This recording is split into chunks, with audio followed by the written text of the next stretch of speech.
저는 여러분과 함께 고난이 가르치는 교훈이란 제목으로 은혜를 나누고자 합니다.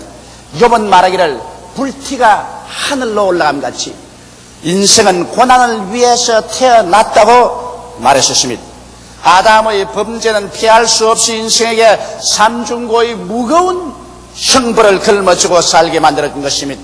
다시 말하면 영혼의 죽음과 육체의 죽음과 생활의 저주, 거기에서 파생되는 먼지와 티끌과 같은 수많은 고난 중에서 인간은 역사 이래로 이 땅에서 지금까지 살아오고 있습니다. 죄라고는 전혀 없으신 하나님의 아들 예수님조차도 그 일생 동안 고생과 고난으로 점천된 삶을 살았고 나중에는 십자가에 못 박혀서 돌아가시는 가장 비극적인 고난을 당하셨던 것입니다.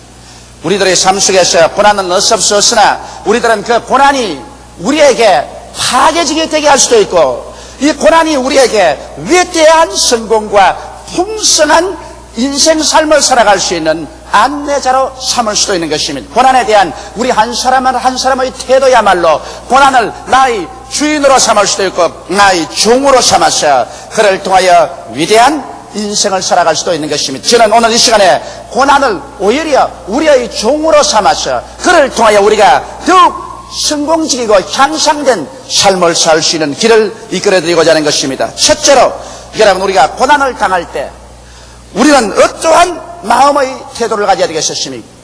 사람들은 고난을 당하면 울부짖고 원망하고 탄식하고 혹은 절망하고 낙심해버리고 마는 것입니다.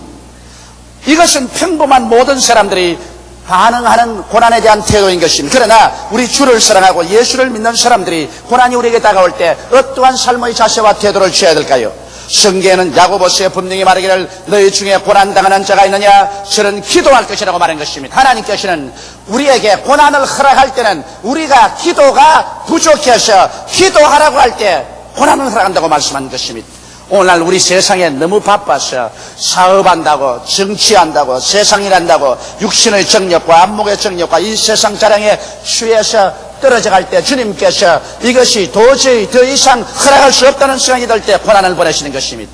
우리 삶의 위험이 경계 수위에 도달할 때 하나님께서는 고난을 보내주셔서 고난을 통해서 우리가 기도하게 만들어주는 것입니다. 어느 사람치고 고난이 다가오게 되면 사람들은 밖으로 향한 자기 관심을 자기 중심으로 향하게 되는 것입니다. 고난이 다가가기 전까지는 모든 세상 일에 심취해서 자기 자신의 문제에 정신 차릴 수가 없었으나 고난이 다가오게 되면 자기 생활을 돌보게 되고 자기가 발걸음이 잘못되었는지 잘 되었는지를 누구를 불구하고 생각해 보게 되는 것입니다. 그러므로 성경에는 고난 당한 때는 바로 하나님께서 기도하라고 지시하는 때라는 것입니다. 그럴 때 우리 고난을 통하여 회개하는 운동이 일어나야 될 것인 것입니다. 하나님께서는 여러분과 내가 회개해서 잘못된 삶을 다 청산해버리고 예수께로 돌아와서 예수 그리스도의 삶의 모범을 배워서 살기를 원하는 것입니다.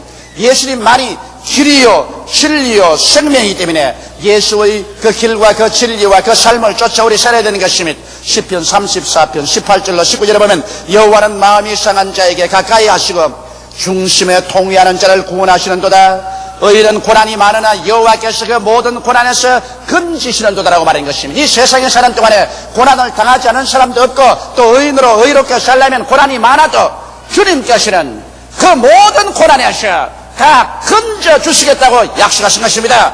그러므로 고난이 올 때 마음을 상하게 하고 하나님께 가까이 나가며 중심에 통회할 때 주님께서 이러한 사람을 멸시하지 아니하는 것입니다. 또한 나아가서 고난이 다가올 때 우리는 깨어져야만 하는 것입니다. 고난은 하나님께서 굳어진 마음을 깨뜨리기 위해서 보내는 한마와 같은 것입니다. 성경에 보면 여러분 야곱과 같은 아주 마음이 교활한 사람도 고난을 통해서 깨뜨린 것입니다. 야곱은 자기 형님을 팥죽 한각으로 속여서 장자의 명분을 빼앗았었으며 아버지가 눈이 어두운 것을 기화로 에서의 옷을 입고서 에서처럼 가정에서 장자의 축복을 받고 난 다음에 형과 충돌해서 형이 죽이려고 하며 외아저씨 집에 달아났다가 20년 동안 외아저씨 집에 살면서 속이고 속는 교활 일변도의 삶을 살다가 나중에는 처자를 거느리고 거기에 있는 재산을 가지고 야간 도주에 쏘다가 외아저씨의 쫓아오는 군대에 잡혀서 하나님의 도움으로 구사 일생으로 외아저씨의 손에 피해서 그런 야뽕나루터까지 완 것입니다. 그래서 자기는 다시 형에게 자기가 돌아온다는 소식을 전하자마자 형은 400인의 군대를 거느리고 20년 동안 벼르고 간 칼을 가지고서 동생을 죽이러 옵니다. 그는 너무 급하게 하셨습니다. 그래서 형을 마음속에 회유시키려고 짐승떼를 선물로 미리 보내고, 만일 짐승떼를 받지 아니하면 그러면 자기의 처자를 먼저 강 건너보내서 처자라도 보고 마음이 녹지 않고 처리시하면 자기는 튼튼한 두 다리를 이용해서 도망치려고 하는 것입니다. 짐승도 보내고 처자도 강 건너보내고 자기는 강 이편에 혼자 쭈그리고 앉아있는 교활한 야곱이었습니다. 밤중에 하나님의 천사가 와서 야곱을 굴복시키려고 했습니다. 그러나 야곱은 굴복하지 않고 자기 지혜와 지식과 총명과 교활한 지각에 의지해서 살려고 했었습니다. 밤새도록 천사와 몸부림치고 다투어도 야곱은 항복하지 않냐므로 아침이 되자 천사가 손을 들어 환도뼈를 치매 환도뼈가 어그러져 절름발이가 되고 말하셨습니다. 야곱이 마지막 의지하던 튼튼한 두 다리 달아날려고 하던 그 다리가 어그러지며 그때는 절망에 처하자 그는 깨어졌습니다. 다리가 어그러짐과 동시에 깨어져서 하나님께 항복했고, 하나님께서는 그 이름을 사기꾼이란 야곱에서 이스라엘 하나님과 다투어서 이긴 자라는 이름을 주셨습니다. 그는 해가 떠오르며 쩔뚝거리면서 이제는 죽으나 사나 주님을 의지하고 야복나루터를 건널 때 성경의 문이 태양이 떠올랐다고 말한 것입니다. 야곱이 교활할 때는 어두운 밤을 지나시나 그가 환도뼈가 어그러져서 깨어져서 살든지 죽든지 흥하든지 망하든지 승하든지 쇠하든지 이제는 주님께만 의지하고 나갑니다고 나올 때 태양이 떠올랐던 것입니다.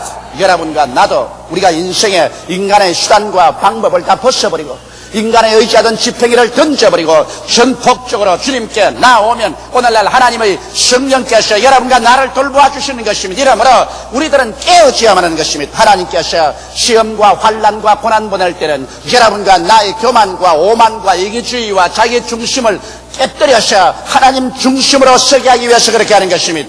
예수님의 모범을 우리가 볼 수 있습니다. 히브리서 5장 7절로 9절에 보면 그런 육체에 계실 때 자기를 죽음에서 능히 구원하시리에게 심한 통곡과 눈물로 간구와 소원을 올렸고 그의 경외하심을 인하여 들으심을 얻었느니라. 그가 아들이라도 받으신 고난으로 순종함을 배웠어 온전하게 되었은즉 자기를 순종하는 모든 자에게 영원한 구원의 근원이 되셨다고 하셨으니 하나님의 아들도 고난을 통하여 순종하는 그 마음이 온전히 증명되었다는데 여러분과 나야말로 고난 통하지 않고서 깨어져서 온전한 순종의 생활 속에 들어갈 수 있겠습니까? 여러분, 고난은 우리에게 다가왔어요. 여러분과 나에게 하나님에 대한 새로운 계시를 허락해 주는 것입니다. 시편 29편 10절에 보면 여호와께서 홍수 떼어 좌정하였으며 여호와께서 영역토록 왕으로 좌정하시더라고 말한 것입니다. 하나님께서는 홍수를 타고 오시는 것입니다. 홍수 위에 좌정하셔서 우리에게 오셔서 왕으로 우리를 다스린다는 것입니다. 이러므로 여러분과 나에게 환난과 고통이 홍수와 같이 다가오게 될 때 그 홍수를 통해서 하나님께서는 수레처럼 타고 여러분과 나의 생애 속에 오셔서 하나님의 그 영광을 우리에게 새롭게 계시해 주시는 것입니다. 그렇기 때문에 고난 당하기 전에는 하나님을 잘 몰라시나 고난을 당하고 난 다음에 하나님에 대한 깊은 계시를 깨닫게 되는 것은 우리가 통상적으로 잘 아는 사실인 것입니다. 둘째로 우리가 고난을 통할 때 성령님을 도우심을 구하면서 우리는 고난을 통해야 되는 것입니다. 여러분, 오늘날 인간의 지혜나 지식이나 수단이나 노력으로 고난과 대결해서 싸우려고 하다가 고난에 지쳐서 견디지 못해요. 하나님도 버리고 신앙도 포기하고 낭패와 실망을 당하고 박살이 나는 사람이 있는 것입니다. 오늘날 하나님께서는 우리에게 고난만 보내는 것이 아니라 고난에서 능히 이겨나갈 수 있도록 우리를 도우시는 보혜사 성령님을 보내신 것입니다. 성경은 주께서 말씀하기를 내가 너희를 고아와 같이 버려놓지 않냐고 너희에게로 오리라. 내가 아버지께 구하게 하시니 그가 또 다른 보혜사를 너희에게 주사 영원토록 너희와 함께 있게 하시라고 말한 것입니다. 보혜사란 헬라어로 파라클레토스요. 그 말을 번역하면 돕기 위하여 부름을 받아 항상 함께 계시니라는 것입니다. 오늘날 성령께서는 여러분과 나를 도와주기 위해서 하나님의 부름을 받아 보내심을 입어서 여러분과 내 곁에서 손을 내밀고 계신 것입니다. 수고하고 무거운 짐진 자여 내게로 오라. 내가 너를 쉬게 하겠다고 성령은 여러분과 나를 돕기 위해서 이 시간에 기다리고 계신 것입니다. 아무리 여러분과 나를 돕기 위해서 곁에 따라다닌다 할지라도 우리가 돕기 위해 계신 분을 인정하고 환영하고 모셔드리고 그리고 도움을 청하지 아니하면 도와주려고 손을 내밀고 있어도 여러분과 나를 도울 수가 없는 것입니다. 오늘 예수 믿는 자와 믿지 않는 자의 다른 점은 믿지 않는 자는 도울 자가 없지만 믿는 자에게는 눈에 안 보이는 성령 돕는 자가 여러분과 나의 곁에 계시고 우리 속에 와 계시기 때문인 것입니다. 로마서 8장 26절에 보면 이와 같이 성령도 우리 연약함을 도우시나니 우리가 마땅히 빌 바를 알지 못하나 오직 성령이 말할 수 없는 탄식으로 우리를 위하여 친히 간구하시냐라고 말씀한 것입니다. 성령은 이렇게 간절한 심정을 가지고서 여러분과 나를 고난에서 일어나서 승리하도록 도와주기 위해서 기다리고 계신 것입니다. 이렇기 때문에 오늘 예수 믿는 사람은 절대로 낭패당하거나 고아처럼 버림을 당하거나 절망에 처할 수 없는 것은 하늘과 땅과 세계와 그 가운데 모든 것을 지으신 성령께서 여러분과 나를 돕기 위해서 와 계시기 때문인 것입니다. 이러기 때문에 성경은 너는 저를 이겼나니 이는 너희 안에 계시니가 세상에 있는 이보다 크심이라는 것입니다. 여러분과 나를 돕기 위해서 와 계신 성령은 세상이 어떤 것보다 크므로 여러분은 스스로 성령의 도우심을 받으시기 바랍니다. 고난을 당할 때 성령은 우리에게 성령의 열매를 먹여주십니다. 사랑을 먹여주시고 희락을 먹여주시며 화평을 먹여주시고 오래 참음을 먹여주시며 자비를 먹여주시고 양순을 먹여주시며 충성의 열매를 먹여주시며 온유와 절제의 열매를 여러분과 나의 속에 먹여주십니다. 추석이 다가오게 되면 오곡백과 물어있고 우리 그 열매를 맛보게 됩니다. 이와 같이 하나님의 성령께서는 성령의 열매를 가지고서 여러분과 나의 곁에 계셔서 우리가 성령의 도움을 구할 때 미움 대신에 사랑을 먹여주시고 슬픔 대신에 희락을 먹여주시고 불안 대신에 화평으로 먹여주시고 초조한 마음 대신에 오래 참음으로 먹여주시고 그리고 미움 대신에 자비로 먹여주시고 악 대신에 양심으로 먹여주시며 마음에 배반하고 싶은 마음 대신에 충성으로 먹여주시고 마음에 성격이 급한 것 대신에 온유로 먹여주시고 절제하지 못하는 대신에 절제로 먹여주시면 이런 열매를 성령의 은혜로 말미암아 우리가 받아 먹고 일어날 때 우리는 초인적인 삶을 살아갈 수 있는 능력이 주어지게 되는 것입니다. 이러므로 예수는 여러분과 나는 보통 사람이 아닌 것입니다. 여러분과 나는 초인적인 인생을 살아갈 수 있도록 우리를 돕는 자 보혜사 성령께서 그 9가지 열매를 가지고서 도움을 청할 때 신비한 능력으로 성령의 권세로 열매를 먹여주셔서 성령의 삶을 살게 하시려고 지금도 여러분 곁에서 손을 내밀고 기다리고 계신 것입니다. 셋째로 여러분 고난당할 때 말씀의 계시 위에 굳세게 서야 되는 것입니다. 고난을 당할 때는 세상에 도움을 받을 데가 없습니다. 나의 실력이 벽에 부딪히고 동남풍이 불고 서북풍이 붑니다. 식물들은 떠나가고 환경은 어수선해지고 파도가 치고 모든 것이 어둡고 캄캄해질 때가 오는 것입니다. 이럴 때 우리가 무엇을 의지할 수 있을까요? 고난당할 때는 하나님의 말씀밖에 의지할 수가 없습니다. 하나님께서 노아 홍수를 보내셔서 노아와 그 8 식구를 방주 속에 넣을 때 하나님은 방주를 만들 때 이상하게 만들게 하셨습니다. 방주 옆에 창문을 하나 또 내는 것을 허락지 아니하시고 오직 천정에 창문 하나만 내게 한 것입니다. 왜 그러냐? 하나님은 사람은 환경의 지배를 받는다는 것을 알고 계셨습니다. 눈으로 보고 귀로 듣고 냄새 맡고 맛보고 손으로 만지는 환경에 좌우되기 때문에 하나님께서는 홍수 때 노아와 그 식구가 한 사람도 홍수를 보지 못하게 하려고 노아의 홍수 올 때 방주에 옆에 창문을 못 만들게 하셨습니다. 오직 공중 천장에만 창문 하나 만들었어요. 아침, 점심, 저녁 하늘을 쳐다보고 하나님 보좌만 쳐다보고 하나님의 약속의 말씀만 기억하게 만들었습니다. 그래서 노아는 홍수가 오기 전에 8 식구와 함께 일주일 전에 방주에 들어가 하나님 문을 닫았고 일주일 후에 비가 와서 온 세상이 물로서 창일하게 되고 배가 물에 떴지만 그 물이 가다질 때까지 노아와 그 8 식구는 홍수 중에 물 한 방울 또 본 적이 없습니다. 아무리 볼래도 창문이 없으니까 볼 수가 없고 그 40주 40야 홍수가 온 세상을 뒤엎을 때도 오직 천정에 열린 창문을 통해서 하나님만 바라보았던 것입니다. 이와 같이 여러분 우리가 하나님과 말씀만 바라보아야 시험과 환난을 이길 수가 있는 것입니다. 예수님께서 베드로에게 물 위로 걸어오라고 말씀하실 때 베드로가 담대에 일어나서 칠흑같이 어두운 파도 이런 갈릴리 바다에 그런 용감하게 믿음으로 물 밖으로 나가는 것입니다. 그가 처음 나갈 때는 예수님만 바라보고 예수의 말씀만 귀에 정정 울리게 듣고 나가는 것입니다. 그러나 쩌벅쩌벅 물 위로 한참 걸어가다가 그만 베드로가 방향을 바꾸어서 예수를 보는 눈을 바람과 파도를 보고 그런 바람과 파도 소리를 들으셨습니다. 그의 마음속에 예수님과 그 말씀이 점령하지 아니하고 바람과 파도를 바라보고 그 소리를 듣자 말자 그 마음속에 믿음 대신에 두려움이 들어오고 마는 것입니다. 베드로가 두려워하자 그 즉시로 바람과 파도와 함께 그는 밀려서 물속에 빠지기 시작한 것입니다.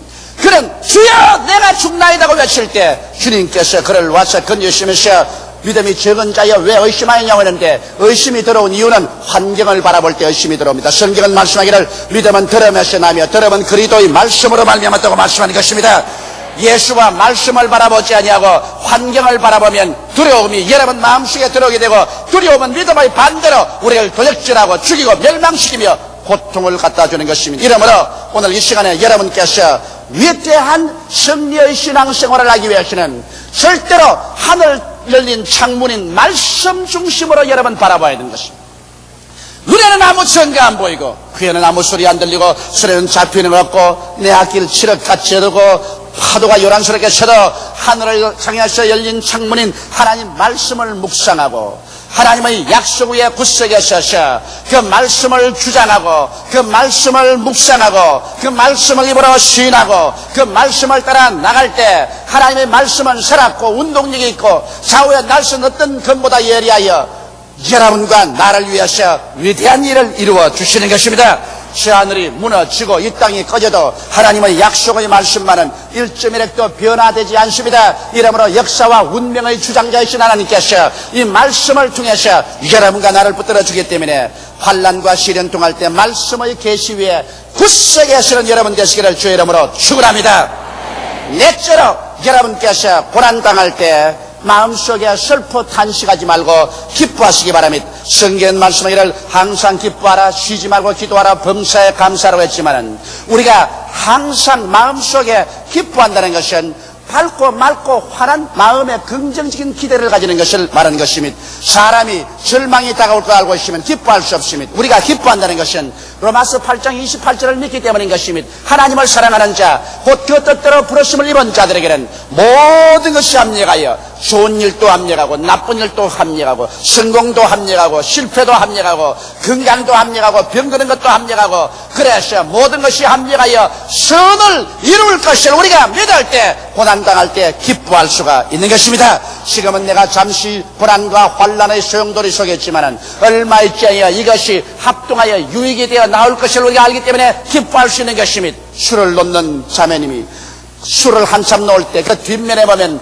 푸른 실, 빨간 실, 무슨 노랑 실, 흰 실이 엉망으로 얽혀서 나갑니다. 그걸 보면 낙심할 수밖에 없습니다. 그러나 술을 다 놓고 난 다음 수트를 탁 떨쳐놓으면 정말 아름다운 시냇물이 흐르고 꽃이 피고 나비가 나르고 찬란한 태양이 떠오르는 그림이 나오게 되는 것입니다. 이와 같이 여러분 고난당할 때 우리는 울긋고 붉은 실 여러 가지 시험과 환난의 실들이 얽히고 설켜서 나갈 때 우리는 그 무엇인지 모르겠지만은 하나님은 환난과 고난의 실을 통하여 아름다운 인격을 만들어내고 있기 때문에 여러분 이것을 알고 우리는 믿음으로 기뻐해야만 할 것입니다. 고난당할 때는 점점 사람들이 자기에게 없는 것을 생각합니다.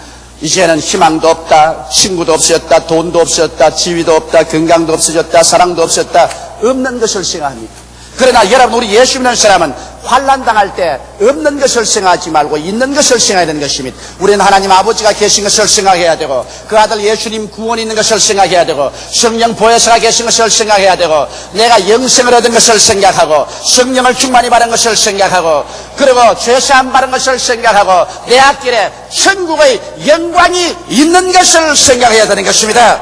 그리고 있는 것을 가지고 감사할 때 주님은 주십니다.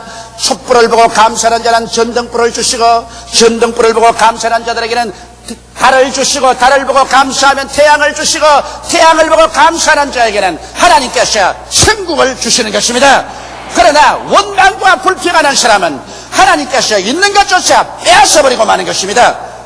고난에는 반드시 아름다운 열매를 맺습니다. 성경은 말씀하기를 환난은 인내를 인내는 연단을 연단은 소망을 이루게 하림이라고 말한 것입니다. 여러분 환난이 다가오면 인내가 다가오는 것입니다. 인내라는 것은 강인한 힘인 것입니다. 사람이 시련과 고난을 통해야 그 신앙이 인내를 얻어서 강하게 되는 것입니다. 운동선수가 열심히 뛰어야 그래야 강한 심장을 얻게 되는 것입니다. 역기선수가 무거운 것을 늘 들고 놓고 고난을 육체에 주어야 그 육체가 인내를 얻고 강하게 되는 것입니다. 여러분과 나의 신앙은 시련과 고난을 통해서 강인하게 되기 때문에 주님께서 큰 일을 맡기기 전에는 반드시 시험과 환난의 고난을 통해서 강인한 신앙을 키우는 것입니다. 이러므로 고난이 다가올 때는 하나님께서 여러분을 사용하기 위해서 강인한 신앙의 인격을 양성하고 있다는 것을 알아야 되는 것입니다. 그 다음에는 인내는 연단을 가져옵니다. 연단이란 경험을 말하는 것입니다.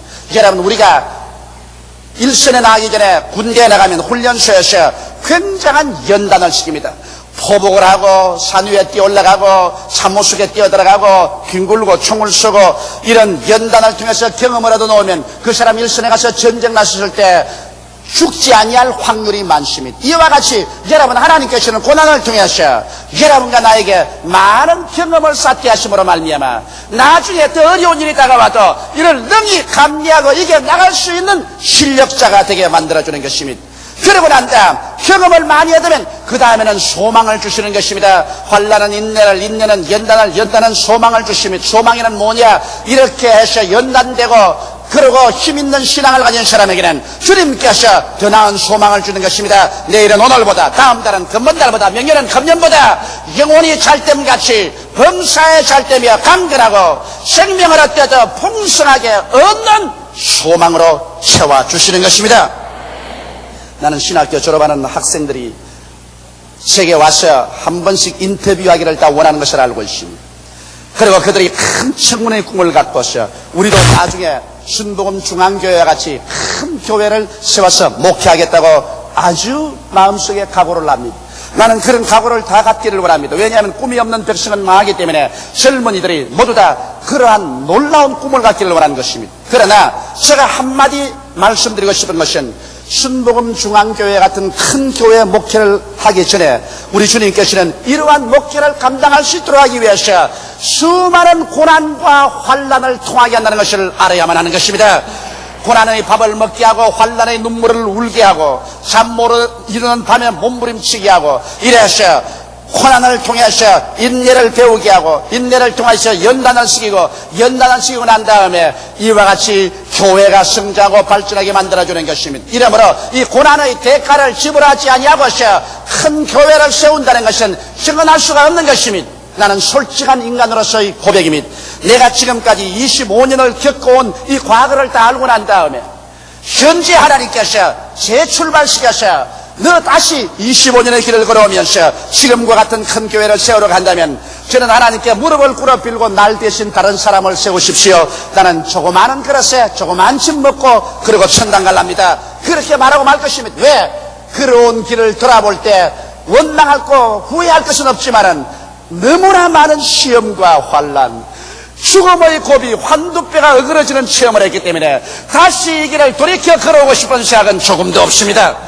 왜냐? 그러나 이 시험과 환난이 없이는 하나님께서 그것을 준비할 수가 없기 때문에 하나님께서 시험과 환난을 주시는 것입니다. 이러므로 성경을 통해서 주께서 사용한 사람 치고 시험과 환난을 안 통한 사람 보았습니까? 아브라함은 수없이 많은 시험과 환난을 그는 25년 동안 통했었으며 야곱은 20년 동안 고난 통했었으며 요셉은 13년 동안 감옥살이와 종살이했으며 모세는 40년 광야에서 버림받은 슬픔과 고통을 당하고 난 다음에 깨어지고 연단받은 그릇을 만들고 난 다음에 하나님께서 그들을 통하여 위대한 소망을 심어주신 것입니다.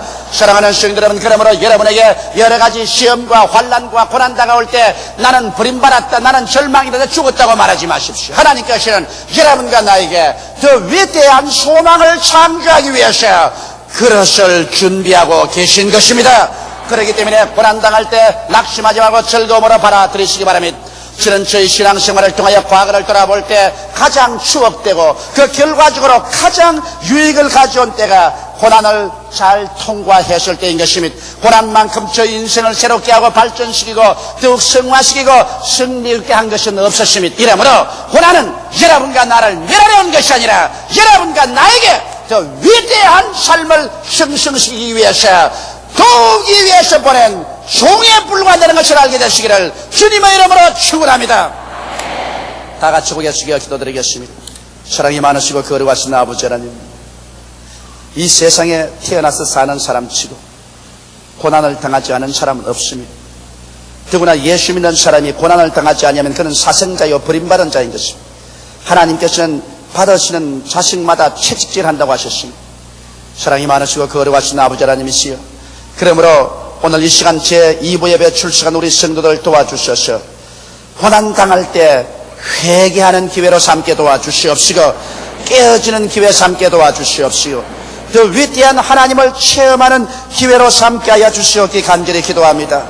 하나님 아버지여, 또한 고난당할 때 성령님의 도움을 구하게 도와주시옵소서. 상처 없이 승리로 고난을 통하게 하여 주시옵시고, 고난당할 때 말씀 위에 서서 요동치 않는 신앙의 연단을 얻게 도와주시옵시고, 고난당할 때 긍정적이고 적극적인 마음의 자세로서 기뻐하며 지나가는 우리들이 다 되게 도와주시옵소서. 환난은 인내를, 인내는 연단을, 연단은 소망을 가져오고, 이 소망을 통해서 하나님은 더 위대한 삶을 선물로 준다는 것을 깨닫게 하여 주옵소서. 예수님 이름 받들어 기도하옵나이다. 아멘.